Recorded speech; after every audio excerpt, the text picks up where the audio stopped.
What is up, you guys? This is JP coming at you with another fitness video, and today's video is on one of the biggest problems that I see in people working out in general. I feel like if more people got this point down, they would make more gains than they probably have by fixing any other issue. The reason being is because when you think of things like form, yeah, form can get you injured, but most of the time people's form isn't so bad that they can't make gains from it. If you look at their intensity, a lot of people put some pretty good intensity. Now, there are some people who lack intensity, and that can definitely help.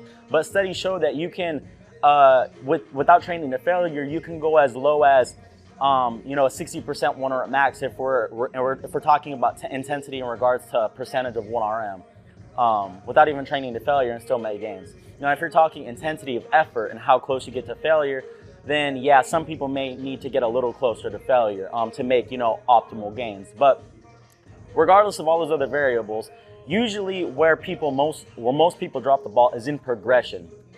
Most people don't know where to go once they get adapted to a certain weight or a certain rep range or a certain stimulus. They just don't know where to go. And what I mean by that is you walk into the gym, you do an incline dumbbell bench press. Let's just say here, 25s. You pick them up, let me see, come back, come here, you're doing your incline dumbbell press, boom, you're done. You do that for your 9 to 12 or 8 to 12 or whatever your rep range is. What do you do the next week? Do you do more reps? Do you do more sets? What do you do? Where do you go next? How do you continue to see gains? Anyone who goes into the gym for the first time is going to make gains, but there's still a good way to progress and keep going. Most people don't have a formal progression period. They just go into the gym. They have specific workouts they do, but how do you progress those workouts over time? Do you keep getting more and more intense with those specific exercises? Do you, again, keep adding sets? What do you do? So today I'm going to start off with just progression for beginners. For someone who is relatively new to the gym, someone who's just starting out, I'm going to give you an easy way to progress, and as a beginner, it should be easy. So again, it's going to be very easy to progress in the way that I'm about to show you right now. So again, starting off is beginners will make progress from pretty much anything. You could throw it at them, not really, but you could throw it at them and they're going to make gains. But there's still an optimal way to make gains as a beginner. The reason why that beginners make gains fast, specifically more towards strength gains. But again, when you make strength gains and you increase the weight that you're using, you're also increasing volume, especially at the rate that beginners do. So again, this progression that I'm going to talk about right now is it's for people who are focused on strength or people who are focused on hypertrophy. So whatever your goal is, it doesn't really matter. These tips are going to help you a ton if you have no progression scheme in place now. So if you're a beginner and your goal is strength or hypertrophy, what I want you to do is with any machine exercise, a compound machine exercise, or with any compound barbell movements. These things can be leg press. These things can be, because it's a machine, it could be a machine chest press. It could be a barbell bench press. It could be a deadlift. It could be a squat. Any of those big compound barbell movements or machine movements. I want you to increase the load a little bit every single week. And by a little bit, it could be anywhere, maybe around 5%, 2 to 5%, anywhere in that load. So if you were someone doing 100 pounds on a squat, next week I want you to do 105 pounds.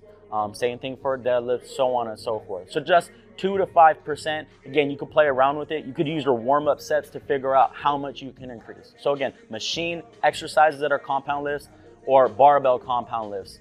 You want to increase the load week to week. That's all you're going to do. You're not going to change the rep range. You're not going to change the amount of sets you do. You're just going to increase the load. It's as simple as that. You don't need to add any more sets. As a beginner, you don't need more and more sets, because adding one set to an exercise week to week, that's adding a lot of volume. You don't need to increase volume. You're going to get gains from anything. So just increase the load week to week. So again, like I was showing, if you're doing 25 pounds, well, actually I'll go to that in a little bit, but that's for the first two. Now, what about dumbbell movements? Because again, dumbbells are a little bit harder, like I'm about to show you right now. They're a little bit harder. They require a little bit more stabilization. So essentially, what I'm trying to say is you're not going to be able to increase week to week on exercises that aren't machine movements or barbell compound movement. So if they're on a machine or barbell compound movement, you might not be able to progress week to week. Now, dumbbell movements, you might be able to progress week to week, but there's gonna be a point where you're not able to progress week to week, and it's gonna come faster than it would machine or barbell compound movements. So again, for dumbbell movements, like an incline press, what you're gonna do is, again, your first week, you just take your 25s, your rep range is 8 to 12, or if you're aiming for strength, it's 6, whatever it be. You come here, you do your reps, boom. Then next week comes, all you're going to do is just increase the load a little bit. So again, 27.5s. Here you go. Come here. Boom. Do your reps, nothing crazy complicated. Now, some of you may say, oh, I can't go up every week because my gym doesn't have the quarter or the 2.5 pound jumps. It has only 5 pound jumps. If I do, I'm not going to be able to, I'm going to have to start changing the rep range. In that case, you want to go up every other week. So for dumbbell exercises or exercises that aren't like big compound movements, the big meaty movements that you can't progress every week because it gets too hard, just progress every other week. It's as simple as that. So if it's a dumbbell press, if it's something like lunges, if it's like something smaller like a dumbbell overhead press, or even some barbell movements fall into this, maybe like a barbell overhead press. Because again, you're just using your shoulders, some chest.